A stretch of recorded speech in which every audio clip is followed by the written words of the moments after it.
Halo, Assalamualaikum. Apa kabar semuanya? Berjumpa lagi dengan saya Nia Alfitriani. Yuk, kita belajar IPA yang menyenangkan. Hari ini kita akan belajar mengenai gerak pada tumbuhan dan hewan.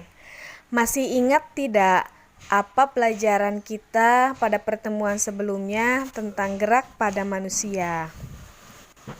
Ya, manusia bisa bergerak karena mempunyai sistem gerak yang saling bekerja sama antara sendi, otot, dan juga rangka. Nah, pada makhluk hidup yang lain seperti tumbuhan dan hewan juga memiliki sistem geraknya masing-masing. Yuk, kita bahas satu persatu ya. Gerak pada tumbuhan. Gerak pada tumbuhan terdiri dari 3 jenis. Ada gerak tropisme, kemudian gerak nasti, dan gerak taksis. Gerak tropisme merupakan gerak tumbuhan yang dipengaruhi oleh arah datangnya rangsang. Sedangkan gerak nasti merupakan gerak tumbuhan yang arahnya tidak dipengaruhi oleh arah datangnya rangsangan. Nah, kalau gerak taksis itu merupakan gerak berpindah tempat dari seluruh tumbuhan yang arah perpindahannya dipengaruhi oleh jenis rangsang. Pada gerak tropisme dibeda-bedakan berdasarkan jenis rangsangnya. Ada gerak geotropisme, gerak fototropisme, gerak tigmotropisme, dan gerak hidrotropisme. Yang pertama ada gerak geotropisme, yaitu gerak tropisme yang disebabkan oleh pengaruh gaya tarik bumi atau gravitasi. Ini contohnya. Jadi gerak akar ini akan menuju ke pusat bumi dan gerak contoh yang lainnya adalah gerak bunga kacang tanah masuk ke dalam tanah. Yang kedua itu gerak fototropisme, yaitu gerak tropisme yang disebabkan oleh pengaruh cahaya matahari. Contohnya seperti di gambar, gerak tumbuhan yang ujung tanamannya menuju ke arah datangnya cahaya. Yang ketiga itu ada gerak tigmotropisme. Gerak tropisme yang disebabkan oleh pengaruh rangsang berupa persinggungan. Misalnya, gerak sulur tanaman kacang panjang membelit kayu.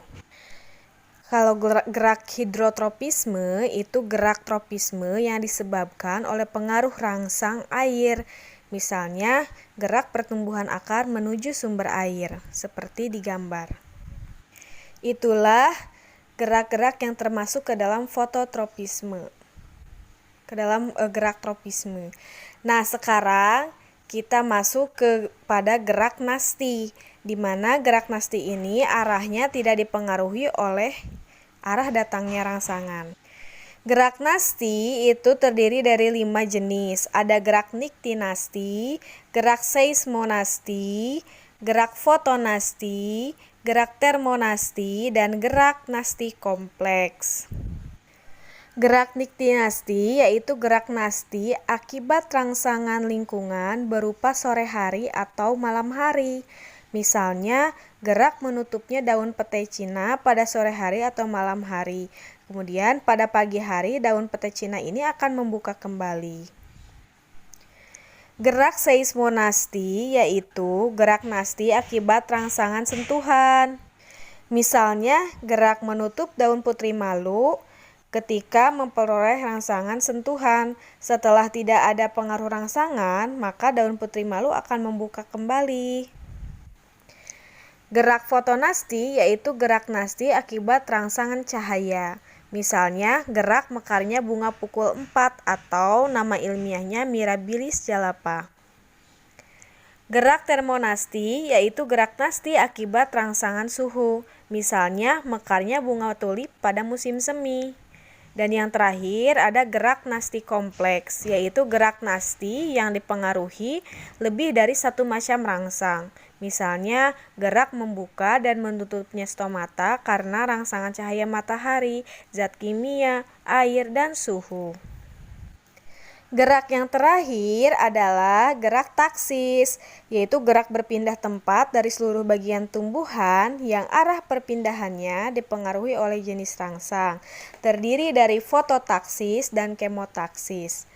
Gerak fototaksis yaitu gerak taksis akibat rangsangan berupa cahaya, contohnya gerak kloroplas ke sisi sel yang memperoleh cahaya. Gerak kemotaksis yaitu gerak taksis akibat rangsangan berupa zat kimia. Contohnya, gerak sel spermatozoid menuju sel telur pada tumbuhan lumut dan tumbuhan paku. Nah, itulah gerak-gerak pada tumbuhan. Meskipun terlihat seperti tidak bergerak karena tidak mampu berpindah tempat, sebenarnya tumbuhan termasuk bisa melakukan gerakan karena tumbuhan itu merupakan makhluk hidup. Bagaimana dengan hewan? Gerak pada hewan jelas bisa kita lihat sendiri ya, bisa bergerak dengan bebas. Karena hewan itu terdapat di daratan dan di udara, maka macam-macam hewan juga berbeda-beda sistem geraknya. Di daratan itu contohnya seperti kuda berlari, kemudian ada ular yang melata, kemudian ada semut yang merayap. Di air itu ada ikan yang berenang. Kalau di udara itu contohnya ada burung yang terbang. Dan masih banyak lagi, setiap hewan memiliki sistem gerak yang berbeda-beda. Itulah contoh-contoh gerak-gerak pada tumbuhan dan hewan.